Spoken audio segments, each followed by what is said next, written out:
मैं गाता शुरू से हूँ, मैं बचपन से गाता हूँ।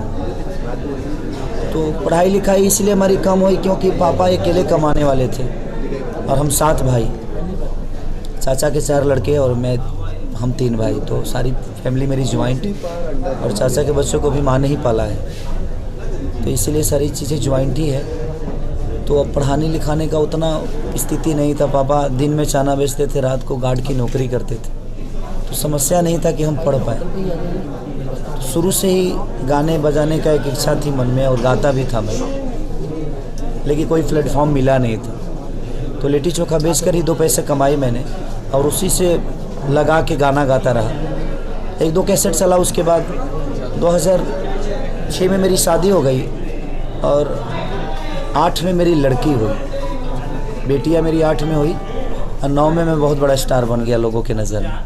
बेटी आपके लकी? हाँ, मेरे लिए बहुत लकी है। कितने गाने अभी तक आप गा चुके हैं? मुझे लगता है कि 3000 के आसपास।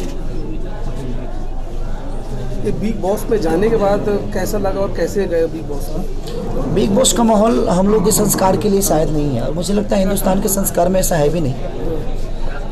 वहाँ जो भी लोग हैं फ्रस्ट्रेट लोग हैं। इंसानियत नाम की चीज़ नहीं है। प्याज पे हम 2 वक्त रोटी कम खा के सो सकते हैं, लड़ाई तो नहीं कर सकते। मैंने आज तक किया नहीं है, लड़ाई झगड़े से बड़ा दूर रहा मैं। और वहाँ पे ऐसी स्थिति है कि वहाँ किसी की माँ को गाली दोगे तभी आपको दिखाया जाएगा। आप लड़ाई करोगे तो आप दिखोगे, झगड़ा करोगे, माँ बहन की गाली दो, सुनो, छोटी छोटी बातों को इशू बनाओ, क्योंकि उस शो का फॉर्मेट ही ऐसा है कि आप इशू बनाओ, अब चाहे वो जिस विधा से हो। आप माँ के गाली दे के बनाओ या माँ की गाली सुन के बनाओ, या माइनस चीज़ों को प्याज पे लड़के दिखाओ, कितना अच्छा लड़ते हो आप, आटा दाल चावल पे कितना अच्छा लड़ते हो, चाय पत्ती पे कितनी अच्छी लड़ाई करते हो आप। और शायद मेरे बस का था नहीं। मतलब दोबारा अगर बुलाया जाएगा तो आप जाएंगे नहीं? सॉरी, मुझे अपने संस्कार को प्रेजेंट करना था, मैंने कर दिया। जिस संस्कार से हम बिलोंग करते हैं, जो विधा से हम आए हैं, अपने माँ बहन की इज़्ज़त करके हम यहाँ तक पहुँचे हैं। ऐसा नहीं कि बाकी लोग जो उसमें अपनी माँ बहन की इज़्ज़त नहीं करते, लेकिन उनको खुद को दिखाने के लिए वो ऐसा करना पड़ता था। मुझे खुद को नहीं दिखाना था, क्योंकि मुझे जहाँ दिखाना है मैं दिखा रहा हूँ। मेरे पास ऑलरेडी 22 फिल्में हैं जो मैं साइन करके अंदर गया था, और मेरे पास करने के लिए बहुत कुछ है। तो बिहार यूपी को लोग अधिकांश बोलते हैं कि अश्लील है, अश्लील है, लेकिन वहाँ अश्लील कौन है ये पूरी इंटरनेशनल चैनल पर दिख गया। जो अश्लील कौन है, भोजपुरी अश्लील है कि वो लोग हैं जो खुद को प्रेजेंट करने के लिए कुछ भी कर सकते हैं। मैं नहीं कर सकता, इसीलिए मैंने खुद ही सुबह अपील की कि मुझे निकाल दीजिए सर, मेरे बस का यहाँ नहीं है, और मैं शाम को निकल गया।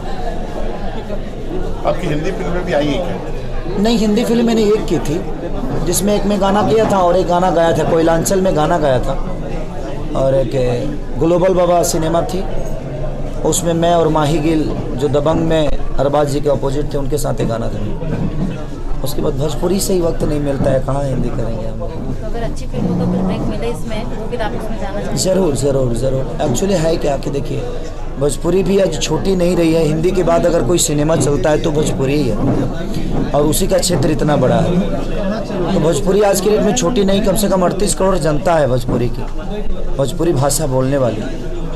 तो कहीं ना कहीं हिंदी के बाद अगर देखा जाए तो भोजपुरी ही है।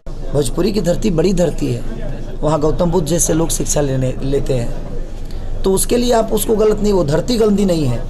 कुछ लोग हैं जो अश्लील गाकर अपने आप को प्रेजेंट करना चाहते हैं। सर, राजनीतिक तौर पर आप किस राजनीतिक पार्टी के किस विचारधारा से प्रभावित हैं? मेरे कहने का मतलब है कि देखिए, विचारधारा राजनेताओं का तो नहीं बदल सकता, हमें अपनी विचारधारा को बदलना पड़ेगा। जिस दिन नेताओं के बच्चे उसके राज्य में पढ़ना शुरू कर देंगे, शायद हमारे राज्य का विकास हो जाएगा। जब उन्हीं के बच्चे अपने राज्य में नहीं पढ़ते, अपने बच्चों को विदेश पढ़ाते हैं, तो जब वो अपने बच्चों का भविष्य विदेश में तय करते हैं, तो हमारे बच्चों का भविष्य अपने राज्य में कहाँ तय हो पाएगा। तो भविष्य तो हमें सुधारना है कि हमें कैसे इंसान को चुनना है। बाकी अब किसी पे मैं लांछन नहीं लगा सकता, क्योंकि चुनते हम ही हैं। गलत हम अपने आप को बोलते हैं कि भाई हम ही गलत हैं, जैसे हम इनको चुने हैं। तो कहीं ना कहीं किसी राजनेता का गलती नहीं है, गलती हमारी खुद की है, जैसे हम विश्वास कर लेते हैं बिना जाने। राजनीति में आने का विचार? अरे नहीं, अभी बहुत पारी खेलना है मुझे।